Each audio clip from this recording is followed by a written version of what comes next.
Exercise 12.3 दे रखी है, जिसमें दे रखा है प्रत्येक के सत्य असत्य लिखिए और अपने उत्तर का कारण भी दीजिए। तो क्वेश्चन नंबर फर्स्ट का फर्स्ट दे रखा है कि किसी जीवा द्वारा वर्त पर स्थित किन्हीं दो बिंदुओं पर अंतरित कोण बराबर होते हैं। तो ये वाला ये एक वर्त बनाया, ये वर्त बनाया, तो किसी वर्त की जीवा, तो इसके मानी कि ये जीवा दे रखी है, ये जीवा द्वारा वर्त पर किन्हीं दो बिंदुओं पर, एक बिंदु यहाँ पे मान लेते हैं, एक बिंदु यहाँ पे मान लेते हैं, तो ये वाला कोण और ये वाला कोण क्या है, दोनों बराबर होते हैं। और यहाँ पे भी मान लेते हैं ये वाला कोण, एक बिंदु यहाँ मान लेते हैं, ये वाला कोण। तो इसमें दे रखा है कि किन्हीं दो अंतरित कोणों का योग बराबर होता है क्या, ये वाला कोण और ये वाला कोण तो क्या होता है, बराबर होता है, क्यों, एक ही जीवा है। लेकिन इसमें ये नहीं दे रखा कि एक ही समांतर, यानी कि एक ही साइड दे रखे हैं, ये वाला नहीं दे रखा है कि ये नीचे भी हो सकता है, कोई भी दो बिंदु मानना है, इसमें कोई भी दो बिंदु का है, तो किन्हीं भी दो बिंदु हो तो ये वाला, तो ये क्या हो जाएगा, असत्य,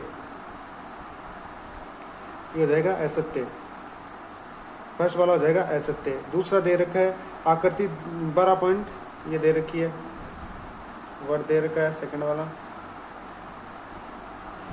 12 पॉइंट, ए बी, ये क्या दे रखा है, ए बी वर्त का व्यास दे रखा है, ए बी वर्त का व्यास है और सी वर्त पर कोई बिंदु स्थित है, सी कोई वर्त पर कोई बिंदु स्थित है, ये ए बी क्या दे रखा है, व्यास दे रखा है, कोई बिंदु सी, यहाँ पे कोई बिंदु सी दे रखा है, कोई बिंदु सी बिंदु स्थित है, तब ए बी यानी कि क्या, A C square plus B C square बराबर क्या होता है, ए बी का स्क्वायर होता है।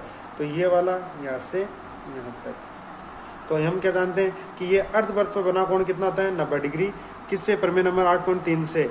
तो ये वाला क्या 90 डिग्री, तो ये क्या बन गया, समकोण त्रिभुज। समकोण त्रिभुज में क्या होता है, सामने वाला क्या होता है, कर्ण, कर्ण का स्क्वायर क्या होता है, लंब का स्क्वायर प्लस आधार का स्क्वायर, ये क्या है, सही चीज है, तो ये क्या हो जाएगा, सत्य, सेकंड वाला हो जाएगा सत्य। थर्ड वाला दे रखा है कि आकृति 12.8 में ए डी, यहाँ पे कोई बिंदु डी मान लेते हैं, ए डी यहाँ नीचे बना लेते हैं एक त्रिभुज, ये वर्त दे रखा है, ये जीवा ए बी, जिसमें ए डी ई, ये ए डी ई कितना दे रखा है, 120 डिग्री, ये 120 डिग्री का दे रखा है। और ई ए बी ये दे रखा है 30 डिग्री, ये दे रखा है 30 डिग्री है, तो ये सही बात है, ये गलती है, देखना है। तो ये यहाँ पे कितना जाएगा, अर्धवर्त पे बन कोण कितना जाएगा, 90 डिग्री का, ये 30 और 90 है, और त्रिभुज के अंतःकोणों का कितना होता है, 180, तो ये कितना 120, 180 में से 120 गया तो 60 डिग्री। और ये वाला क्या हो गया, समूह कोण डी और बी, तो ये क्या हो गया, चक्रीय चतुर्भुज में क्या होता है, समूह कोणों का योग कितना होता है, 180 डिग्री, तो ये भी हो जाएगा सत्य, ये भी हो जाएगा सत्य। और थर्ड वाला भी हो गया सत्य। फोर्थ वाला दे रखा आकृति में ए डी बराबर क्या है, बी ई, ये दोनों हमें क्या दे रखना है, बराबर देखना है, बराबर है या, इसमें दे रखा है, ये वाला वर्ग दे रखा है, ये इसका व्यास दे रखा है आकृति के अंदर ए बी, यहाँ पे पॉइंट दे रखा है सी, यहाँ पे दे रखा है डी, यहाँ पे दे रखा है ई, और ये दे रखा है जिसके अंदर हमें दे रखा है सी ए डी, ये वाला सी ए डी, ये और दे रखा है फिर सी ई डी, एक दे रखा है सी ई, और ये दे रखा है डी, ये वाला दे रखा है। तो ये दोनों बराबर होते हैं क्या, तो इस वाले से चाप बीसी से ये वाली जीवा दे रखी है, तो इससे बना कोण क्या होता है, ये वाला कोण और ये वाला कोण दोनों क्या होते हैं, बराबर होते हैं, ये वाला कोण और ये वाला कोण दोनों क्या होंगे, बराबर, तो ये हो जाएगा सत्य, ये दोनों क्या हो जाएंगे, सत्य। तो कोण क्या हो जाएगा, सी ए डी बराबर हो जाएगा कोण सी ई डी, ये दोनों जाएंगे बराबर, ये दोनों जाएंगे बराबर। अब इसमें दे रखा है आकृति के अंदर क्वेश्चन नंबर सेकंड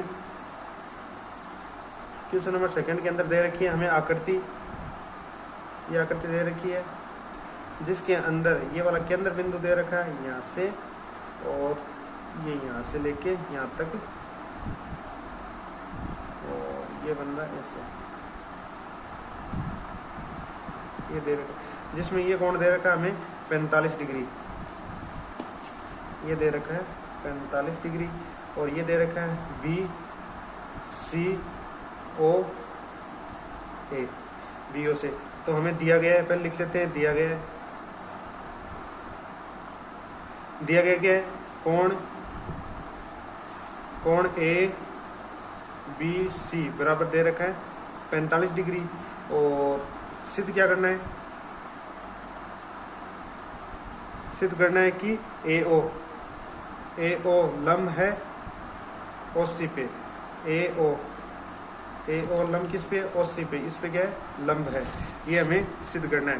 तो उत्पत्ति के अंदर करते हैं। उत्पत्ति के अंदर क्या आएगा कि हम जानते हैं कि जैसे ये वर्त दे रखा है, वर्त के ऊपर ये वाला केंद्र से बना कोण शेष भाग पे बने कोण का क्या होता है, डबल होता है। इस वाले कोण का ये क्या होता है, डबल। तो इसी प्रकार ये क्या है, केंद्र दे रखा है, केंद्र बिंदु से बना कोण शेष भाग पे बना कोण का क्या हो जाएगा, डबल। तो कोण ए ओ सी बराबर हो जाएगा 2 गुणा ए बी सी, ये वाला क्या हो जाएगा, डबल हो जाएगा।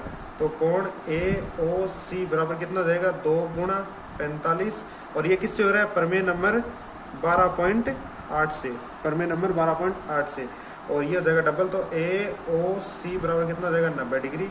अतः हम क्या बोल सकते हैं कि ए ओ लंब है ओ सी पे, ए ओ लंब है ओ सी पे, ये वाला लंब हो जाएगा ओ सी पे। ये किस नंबर सेकंड हमें दे रखा है कि ओ त्रिभुज ए बी सी का एक परिकेंद्र है, कि एक परिकेंद्र है जो डी आधार बी सी के मध्य बिंदु है, जो डी पे के आधार मध्य बिंदु है। तो सिद्ध कीजिए कि बी ओ डी बराबर क्या होता है, ए है। तो सबसे पहले परिकेंद्र क्या होता है, हम जानते हैं कि भुजाओं का संधिभाजन करते हैं तो क्या होता है, जो बाहर की साइड बनता है वो क्या होता है, परिकेंद्र। तो सबसे पहले हम परिकेंद्र बनाते हैं। तो सबसे पहले परिकेंद्र बनाते हैं।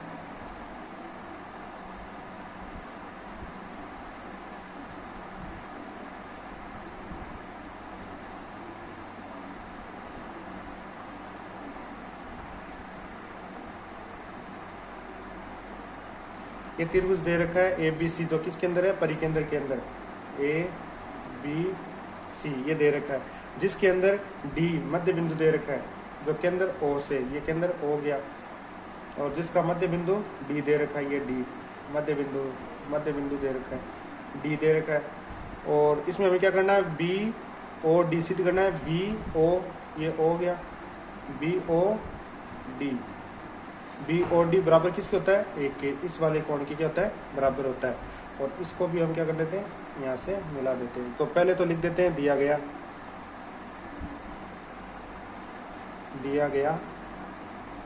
है। सबसे पहले लिखते हैं दिया गया, हमें दिया गया है त्रिभुज ए बी सी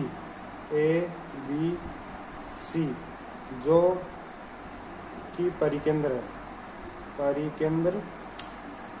है, बिंदु डी बी सी का मध्य बिंदु क्या है, डी है, बीसी का मध्य बिंदु डी है। और तो अगर ये डी है तो ये दोनों क्या हो जाएगा, बराबर। तो क्या हो जाएगा, बी डी बराबर हो गया सी डी। सिद्ध क्या करना है,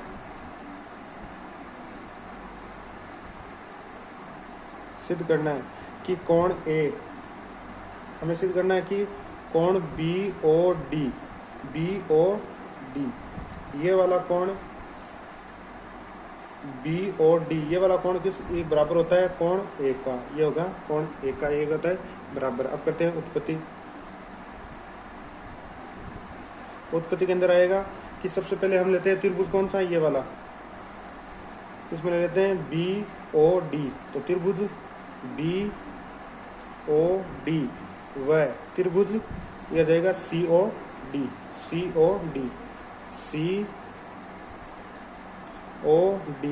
से क्या जाएगा, ये वाली दोनों क्या हो जाएगी, बराबर, क्योंकि ये क्या है, वर्त की त्रिज्या, ये भी क्या है, वर्त की त्रिज्या। तो इसमें आ जाएगा बी ओ बराबर हो गया सी ओ, क्योंकि रीजन देंगे तो वर्त की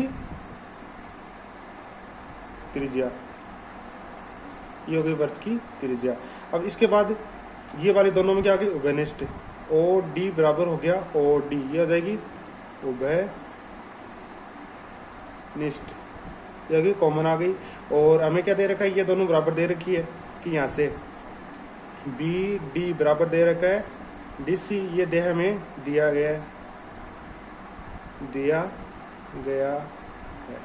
तो इससे क्या हो जाएगा, बी ओ डी बराबर है सर्वांग समय सी ओ डी, ये क्या हो गए, दोनों कॉन्ग्रेंट हो गए। तो किससे, बाई एस एस नियम से। अगर ये दोनों बराबर हो तो इसको नाम दे देते हैं कोण नंबर 1, इसको दे देते हैं कोण नंबर 2। तो कोण 1 बराबर हो गया कोण 2 by CP city, corresponding part of congruent triangle. अब हमें क्या करना है, ये वाला सिद्ध करना है। तो हम प्रमेय जानते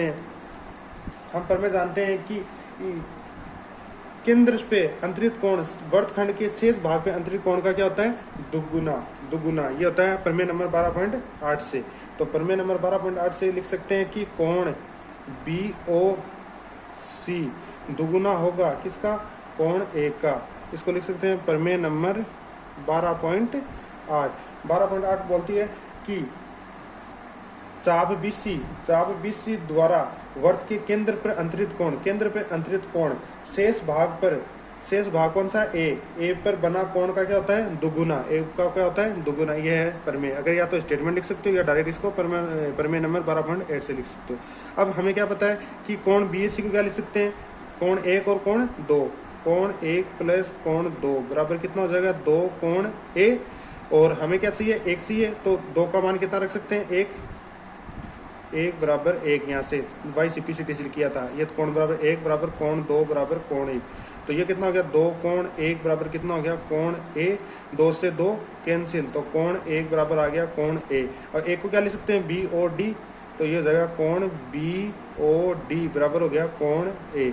ये हमें सिद्ध करना था, ये हो गया एच पी। इति सिद्धम, हेंस प्रूफ।